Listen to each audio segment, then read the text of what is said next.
আসসালামু আলাইকুম। আমরা আজকে একটা ব্যাপার নিয়ে কথা বলবো, সেটা হলো মালয়েশিয়া অনেক সময় অনেক দালাল আপনাদের থেকে টাকা নিয়ে নিচ্ছে। বাট আপনার নামে আসলে কলিং পেপার ইস্যু হয়েছে কিনা বা আপনার কলিং পেপার জন্য আবেদন করছে কিনা এটা আপনি জানেন না, অথচ তারা বলে যে আপনার জন্য কলিং পেপার সে আবেদন করছে বা আপনার করতেছে, কাজ করতেছে, আদৌ সে কিছুই করতেছে কিনা। তা আপনি আপনার পাসপোর্টের শুধু নাম্বার দিয়ে আপনি এটা চেক করতে পারবেন যে আসলে আপনার সে যে কথাগুলো বলতেছে তার সাথে মিল আছে কিনা। তো এই জন্য আপনাকে প্রথমে একটা অ্যাপস ডাউনলোড করতে হবে। তার জন্য আমরা প্রথমে চলে যাব হচ্ছে প্লে স্টোরে গিয়ে লিখবো আমরা হচ্ছে Malaysian foreign worker. Malaysia Malaysia হচ্ছে ফরেন ওয়ার্কার। মালাই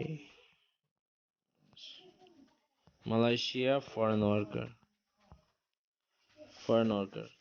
এই অ্যাপসটা আপনারা ইনস্টল করবেন, যেহেতু আমার অ্যাপস সেটে ইনস্টল করা আছে। এই জন্য আমি আর নতুন করে ইনস্টল করতেছি না, আমি সরাসরি চলে যাচ্ছি অ্যাপসে অ্যাপসে। পরবর্তীতে আপনারা এখানে চাপ দিবেন, চাপ দেওয়ার পর একটু ওয়েট করবেন। ওয়েট করার পরে হচ্ছে নেক্সট আসবে। আসার পরে আমরা কি করব, পাসপোর্টের নাম্বার দিয়ে চেক করব। এই জন্য পাসপোর্টের নাম্বার চেক দিয়ে ভিসা চেক এটা ক্লিক করব। ক্লিক করার পরে এখানে পাসপোর্ট নাম্বার, যেমন আমি একটা যেটা অ্যাপ্লাই করে না এরকম একটা পাসপোর্ট নাম্বার দিচ্ছি, A01712549। এটা সার্চ দিবেন। এখানে সার্চ বাটনে টিপ দিলে এখানে পরে এই লেখাটা আসে, তাহলে বুঝতে পারবেন যে আপনার জন্য কোনো কলিং পেপারের জন্য তারা অ্যাপ্লাই করে নাই। শুধুমাত্র আপনাদের হয়তোবা সান্ত্বনার জন্য এই কথাগুলো বলছে, বা যেমন যাদের জন্য অ্যাপ্লাই করছে এরকম একটা আমি কাজ দেখাচ্ছি। তাহলে কীরকম আসবে তা আপনিও বুঝতে পারবেন।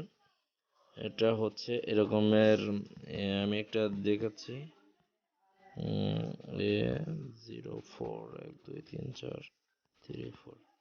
যাদের অ্যাপ্লাই করছে এরকমের একটা রেজাল্ট আসবে।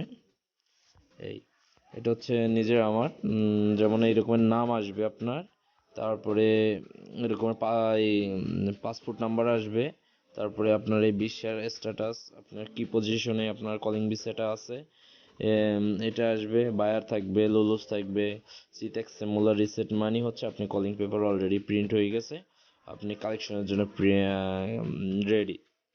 এরকমের যদি আপনার নাম না আসে, এই নাম এবং পাসপোর্ট নাম্বার দিয়ে না আসে, তাহলে আপনার বুঝতে হবে যে আপনার জন্য এখন পর্যন্ত কোনো আবেদন কলিং পেপারের জন্য আবেদন করে নাই। আপনি সরাসরি দালালকে ইনফর্ম করতে পারবেন বা ধরতে পারবেন। Thank you.